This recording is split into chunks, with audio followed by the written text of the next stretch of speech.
there's this the Flutemen. You know, for my culture, there's an expression,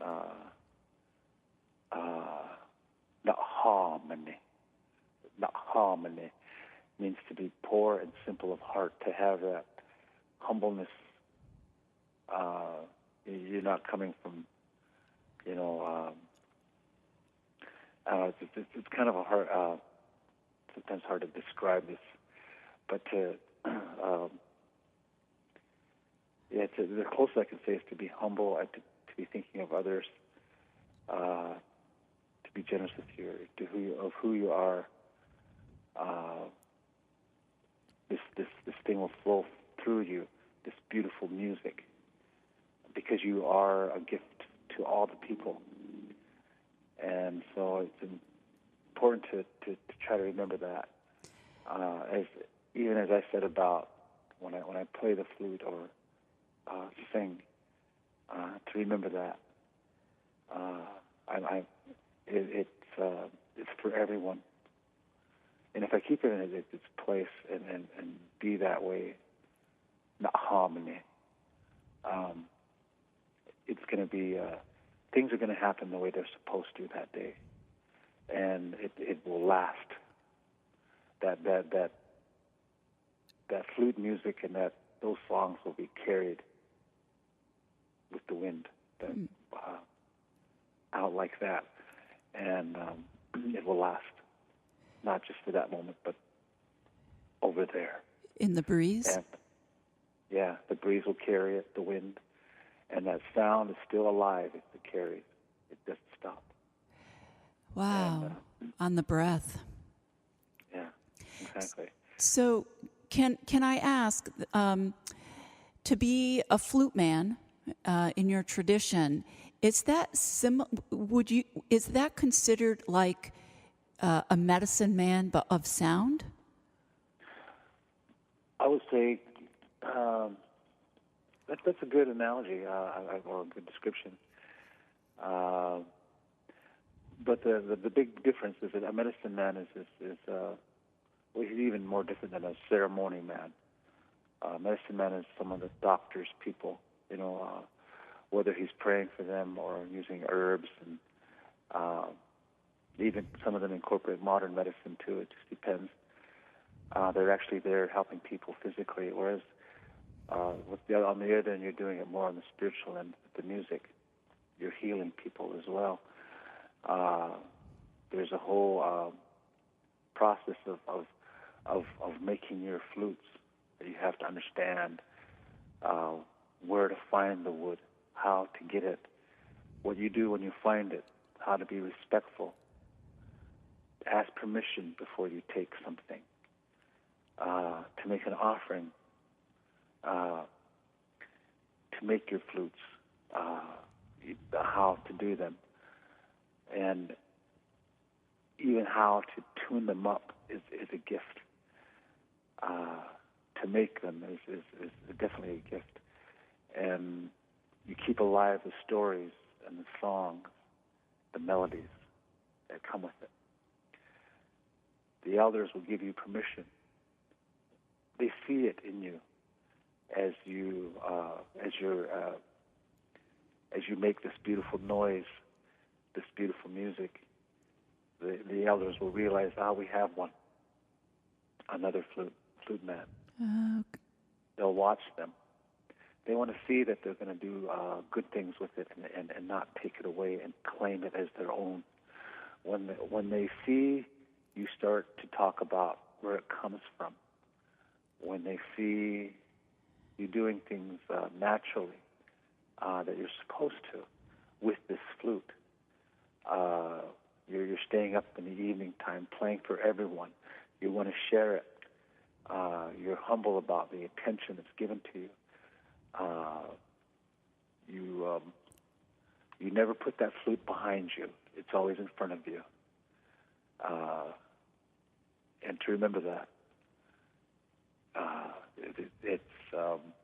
that will always be there for you and for everyone if it's kept in its right place. But once we start to use that flute and it's what it brings in a selfish way, and I start to build my ego based upon the attention that I'm getting, or the words of the accolades and the strokes. You're really good and all that stuff. It becomes more about the human's fallible condition, of a super ego, and the head swells up, and you forget those stories. You forget how to make flutes. The creativity is gone. The actual gift will eventually leave the person as they follow this selfish path, and it's a small tragedy because there are many people that are doing this from each tribal nation and each people, and then they have flutes all over the earth as well. And from my culture, the men primarily carry the instrument. Again, the women never needed the flute, and so the men will learn them and play the flute, and they'll share their own strength with others and the other warriors as well, and you will help heal one another, whether it's a wound of the body or of the heart, and you're there that way. And it's an important thing to remember just how pure this thing is if it's done the right way. And the strength and the energy to help heal people is very strong. And in that way, yes.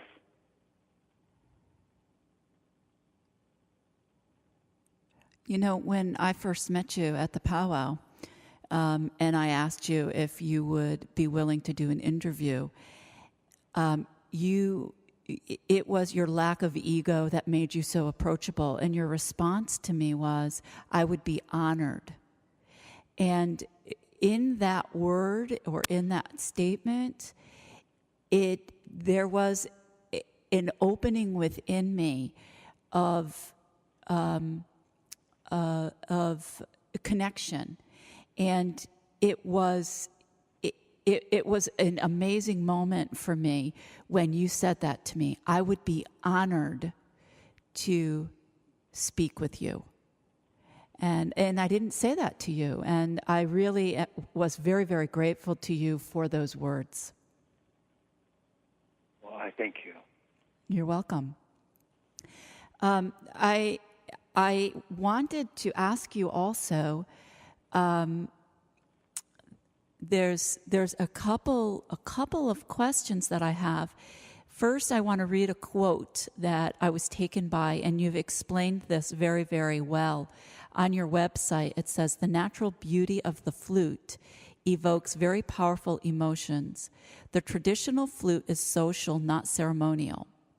In nature, and should always be treated that way in mind and in spirit. So when you say it's social and not ceremonial, you're talking about playing for all rather than in a ceremonial situation? Well, there are in ceremony. There are the ritual part. The why you do things the way you do them. They're there to give you the opportunity to focus on what is at hand. The actual in ceremony there is the word I'm trying to find is in English is strict. Protocol is like the system of procedure, so to speak. What you need to do next, and you follow the flow. And there are people in the ceremony, Sundance priests. They know what's to happen next, and so they for the novice or the one that's new, they will guide them. and there's a circle in the ceremony, and everything that's done in that ceremony stays within that circle. Whereas the flute, on the other hand, doesn't have that strictness about it, or that real strong ritual. And this has to be here, that has to be here. And when you do that, you lay this here, and there's that protocol too that you have to follow. It's like lining up something so that it'll make something happen properly. Like a combination, those old combinations where you have to line up all the numbers perfectly for it to open. Right. Same kind of thing. With the flute, it's more free-flowing. You don't have that circle that you have to stay in. The ceremony is for given individuals. From my people, if you're not adopted into the tribe, you're basically, it's just for the Northern Cheyenne people, our Sundance. To participate and to be there, you need to be from the people. It's how we maintain our identity. Now, with the flute, the flute is out there for everyone, not just this certain group. It's for all the animals. It's for the trees and the foliage, the everything. And there's the only ritual end of it would be the maker himself, as he prepares himself to carving the flute. There's certain things that he'll probably want to do. He'll say a prayer for himself, bless his day, his work, and set about to focus on what he needs to do. But he doesn't need a Sundance priest or a painter, they say, someone that's there to guide you through the ceremony. The flute man is over here off to the side, and he's doing something that's the scope is a bit more area, so to speak.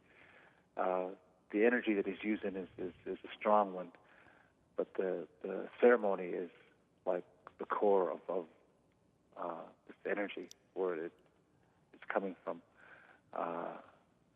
And in our case, the Sundance, and very, very powerful. The flute would at that point becomes a part of it, but a small part of it. That energy, and it's in its place. Again, the responsibility of the flute man. It's very important for him to keep that place. And when you evoke this strong emotion in people, you realize just how powerful this beautiful sound is, and it goes right to your heart. And so you have to come from a good place. They say that as a flute man, focus on your song. Do not look at another person and think about them. You do not have the right to make them feel anything like what you're feeling. Your intent. Focus on your song, why you're singing it, and the reason why that song is there. It's not your place to look at another person. What you're doing it's far greater than just that one person's place there. It's for everyone. And it's what I'm speaking about is this. We as human beings can get really selfish sometimes. Yeah. Especially when we know we have something that can evoke strong emotions in people. And with that kind of energy that you have with you, if you go about using it selfishly, you're going to hurt a lot of people. Right.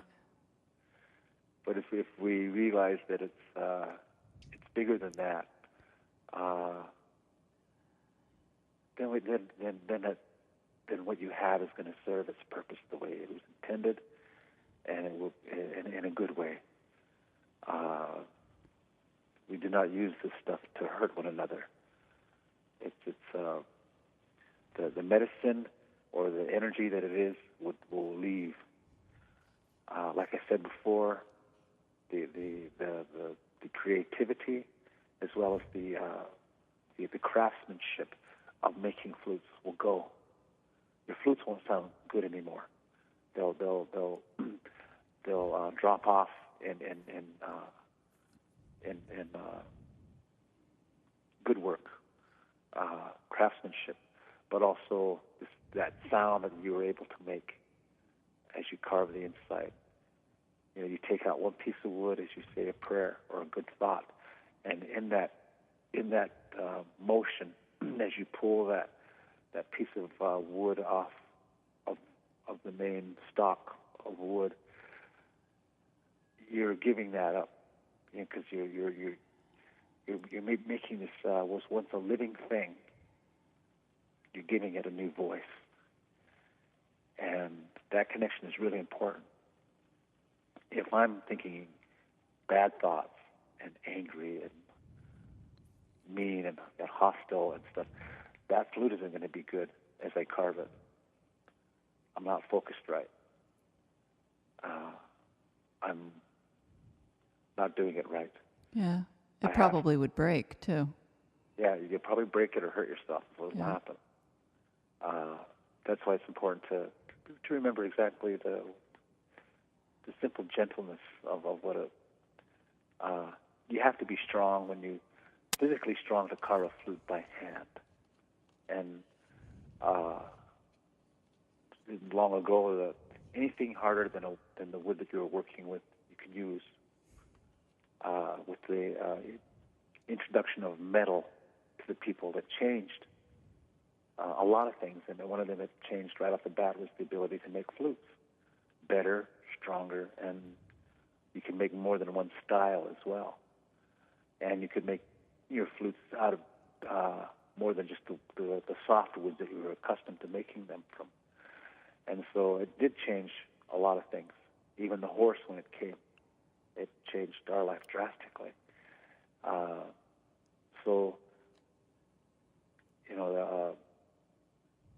Got to remember how to keep it simple, to know what you know, to do it properly, and it will always be there.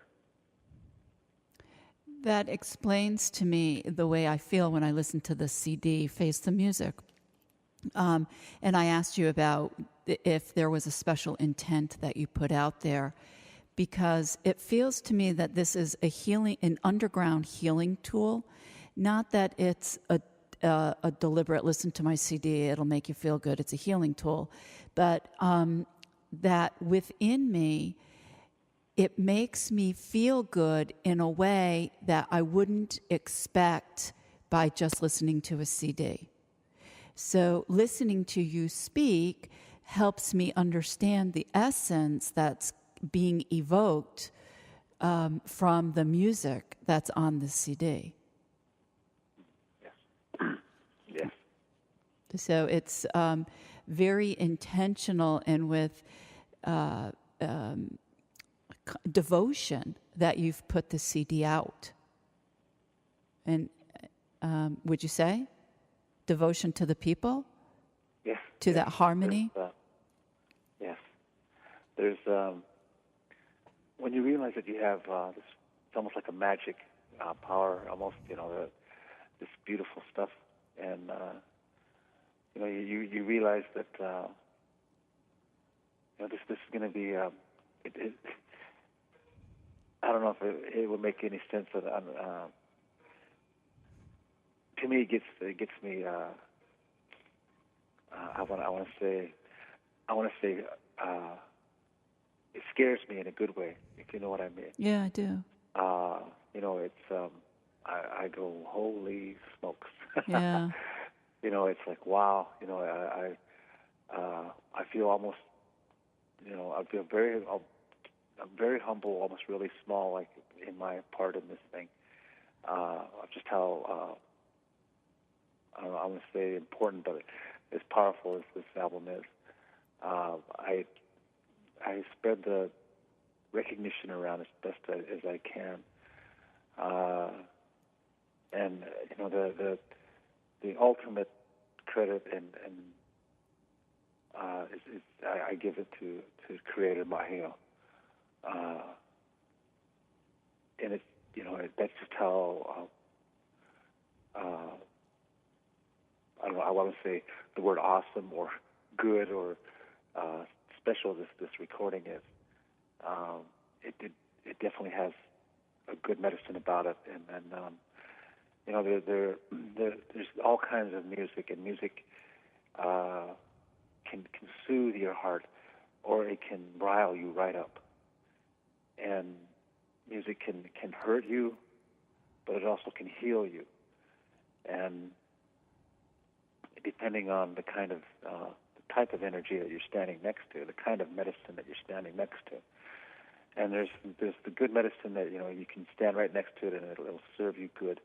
But there's stuff that's not so good, bad medicine. You get even close to that and it will hurt you definitely. And it clouds up your thinking, even your behavior, your thoughts. And my elders, and especially all the beautiful women in my life, they tell me, think good, clean thoughts through your life. It's important as a man to remember that, and it puts you in a good place. To have integrity, to be a modest person, to be a decent person, and this music has that intent behind it to wish you in a good way, to make you smile, to reflect upon who you are, to give you strength to take that next step, to look forward to the next moment, and so on. And the great blessings that we have behind this album come from a very, very, very special and good place. And the people that are associated with it can't say enough about them as people. And so it's a wonderful thing. And I am just honored to be with it too on this. We have about 2 minutes in closing. Do you have any words that you'd like to share? Well, I've been, I don't know, speaking from my heart, I want people to know that, that I love human beings. I have hope in our situation today. It can be really, life is difficult anyway. And so I realize that what I have right now is this moment, and to live it as best I can for this moment. It's the most important time of all, because I'm there with others, with other people, and then to take the opportunity to make the decision to love others. It's important. Yeah. Thank you. And to remember my children and my family, my relations. To walk in a respectful way, that they would never be disappointed by my behavior. That they will smile when they see me, as I would smile at them. And as far as the music goes, if after we get all the good words out of the way, then you have to kind of talk about, let's see, they want to get this beautiful music, then it's available.